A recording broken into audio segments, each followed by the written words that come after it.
Coldest explosion या gas explosion को रोकने के लिए दो उपाय करते हैं। एक तो एक्युमुलेशन, गैस का एक्युमुलेशन ना हो, कोल्डेस्ट क्लाउड ना बनाए। एक दूसरा कि सोर्स ऑफ इग्निशन वहां ना रहे। ठीक है, जैसे इन्वेस्टिगेशन ऑफ एक्सप्लोजन का एक वीडियो भेजे हैं, 3 वीडियो भेजे हैं इन्वेस्टिगेशन ऑफ एक्सप्लोजन पे। एक है कहाँ से पैदा हुआ, place of origin, cause of वो क्या था एक्सप्लोजन का, और एक था कि जो एक्सप्लोजन हुआ वो कोल्डेस्ट था कि गैस एक्सप्लोजन, डिफरेंशिएशन वाला था। 3 वीडियो भेजे ना। वहां पर जो कॉज ऑफ एक्सप्लोजन आप देखेंगे तो वहां पे यही ना जो कॉज ऑफ एक्सप्लोजन का हम चालू किए थे कि जो इन्वेस्टिगेशन टीम है उसका क्या काम है, सबसे पहले कॉज पता करने में। अलग 3 बात है, तीनों को अलग अलग करेगा। कॉज यदि पता करने का जब बारी आता है तो क्या करेगा, they will find out what work was being done in the explosion area such as set firing, repairing or maintenance of electrical apparatus, any damaged electrical apparatus, etc. etc. इस टाइप के, यार cutting off coal, this type किस type की activity हो रही थी, जो source of ignition का कारण बना होगा वो जानना चाहता है, क्या काम हो रहा था। तब ना उसके ऊपर बारीक बारीक से फिर क्या करेगा, स्टडी करेगा। तो source of ignition electrical apparatus हम अंडरग्राउंड माइंस में इस्तेमाल कर रहे हैं, तो वो भी क्या एक प्रकार से सोर्स ऑफ इग्निशन हो सकता है नहीं, हो सकता may be source of ignition. तो हम इलेक्ट्रिकल एपरेटस इस्तेमाल कर रहे हैं उनको 3 तरीके से हम सेव करते हैं। एक फ्लेम प्रूफ इनक्लोजर लगा करके वो एपरेटस को फ्लेम प्रूफ एपरेटस बना देते हैं। मोटर आपका मोटर ही रहेगा, स्विच गियर है वो स्विच गियर ही रहेगा, उसमें इनक्लोजर आप ऐसा लगा दे रहे कि वो एपरेटस जो है फ्लेम प्रूफ हो जाएगा। मोटर को मोटर ही रहेगा कि उसमें अलग चीज कोई कर देंगे, नहीं, उसमें इनक्लोजर मतलब कवर से।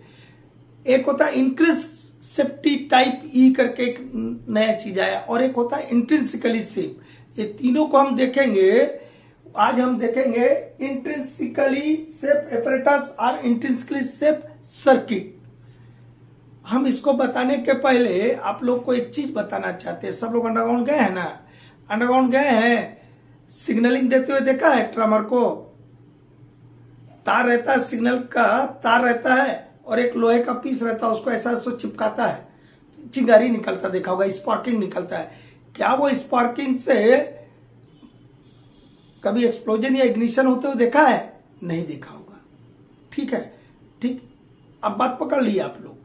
और हम ये भी जोर देना चाहते हैं यहाँ पे कि जो मीथेन गैस है, जिसको हम इनफ्लेमेबल गैस बोलते हैं, फायर डैम बोलते हैं, उसको ऐसे नहीं जल जाएगा, उसको एक सर्टेन अमाउंट ऑफ हीट मिलेगा और एक सर्टेन पीरियड तक मिलेगा, तभी वो इग्निशन होगा उस इनफ्लेमेबल गैस में, अदरवाइज इग्निशन नहीं होगा।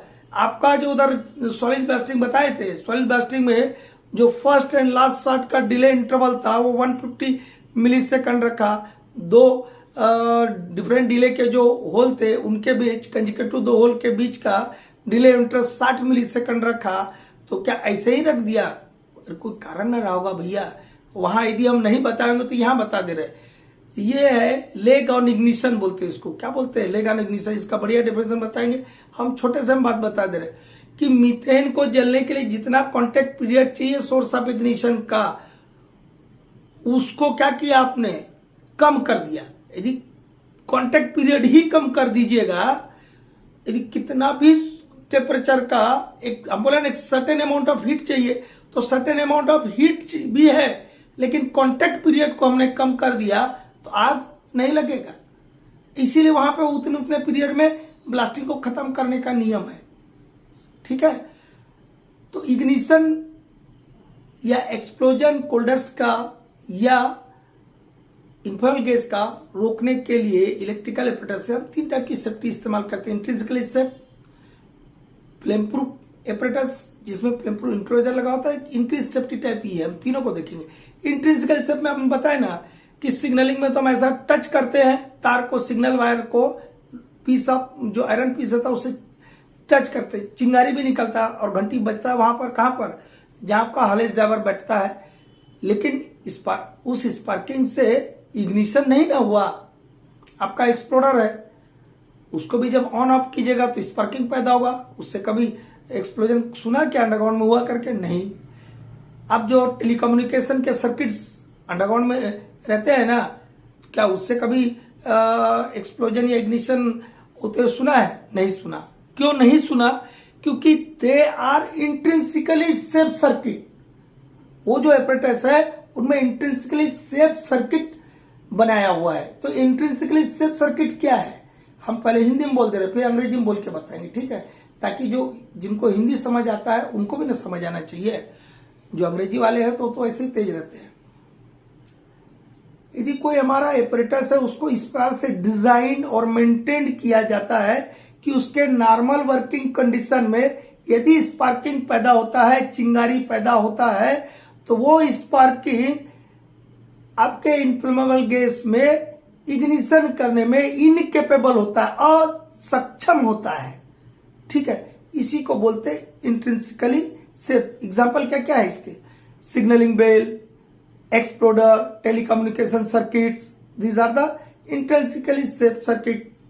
ये जो एपरेटस है इनमें इंट्रिंसिकली सेफ सर्किट रहता है। तो ये इंट्रिंसिकली सेफ सर्किट कैसे हम अचीव करेंगे? और इनमें वोल्टेज और करंट का भी लिमिटेशन दिया है। वोल्टेज अब हमारे टाइम पे इंडियन इलेक्ट्रिसिटी रूल्स 1956 था, अब आ गया सेंट्रल इलेक्ट्रिसिटी अथॉरिटी रेगुलेशन 2010।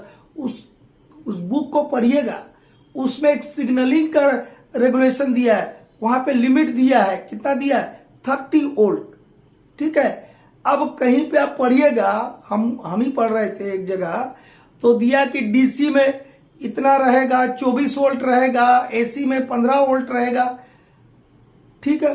हो सकता वो भी होगा, लेकिन जो मेरा स्टैट्यूटरी है मैं वो ना यहां लिखूंगा, वो ना एग्जाम में लिखूंगा। तो आपका वोल्ट कितना दिया है? तो सिग्नलिंग में 30 दिया, मतलब जो भी आपका ये इंट्रिंसिकली सेफ ये मैक्सिमम वोल्टेज है, इससे आप कम रख सकते हैं। ये मैक्सिमम वोल्टेज कितना रख सकते हैं आप? 30 वोल्ट, नॉट मोर देन लिखा होगा, यहां देख लीजिएगा, नॉट मोर देन 30 वोल्ट। और करंट लिमिट 1 एम्पियर से कम, नॉट मोर देन 1 एम्पियर बोलता है, ठीक है? और ये जो इंट्रिंसिकली कैरेक्टरिस्टिक्स है कैसे लाएंगे हम, और कैसे ये दो चीज को भी हम अचीव करेंगे? ये दो चीज भी अचीव करना है तभी ना इंट्रिंसिकली सेफ बनेगा। उससे जो स्पार्किंग पैदा होगा वो बहुत कम ताकत का होगा, जो कि इनफ्लेमेबल गैस में इग्निशन नहीं कर पाएगा। तो उसके लिए हम 3 तरीका अपनाते हैं, या तो रेक्टिफायर का इस्तेमाल करते हैं, कैपेसिटर का इस्तेमाल करते हैं, या रेजिस्टेंस का। रेजिस्टेंस को ही रजिस्टर लिखा है, कोई अलग चीज नहीं है, ठीक है? ये 3 टाइप के हम डिवाइसेस को सर्किट में इंटर कर देते हैं, ताकि वो वोल्टेज और करंट को ही कम कर देता है। और जब वोल्टेज और करंट कम रहेगा तो उससे जो स्पार्किंग पैदा होगा वो भी कम होगा, और जब स्पार्किंग की ताकतें कम रहेगी तो वो गैस में आग नहीं लगा सकेगा। अब देखिए इंग्लिश जो समझते हैं वो भैया लोगों के लिए क्या बोला, intrinsically safe apparatus R circuit is so design and maintain that, देखिए ये लिखा, इसके नीचे अंडरलाइन किया, सो डिजाइन एंड मेंटेन को किस टाइप से design and maintain, that any sparking that may occur in normal working condition is incapable, incapable को अंडरलाइन किया, is incapable of igniting inflammable gas. अरे बाकी को तो समझा ही दिया है। तो यह हुआ इंट्रिंसिकली सेफ एपरेटस और circuit. Next we will see flame proof enclosure, flame proof apparatus, and increased safety type E.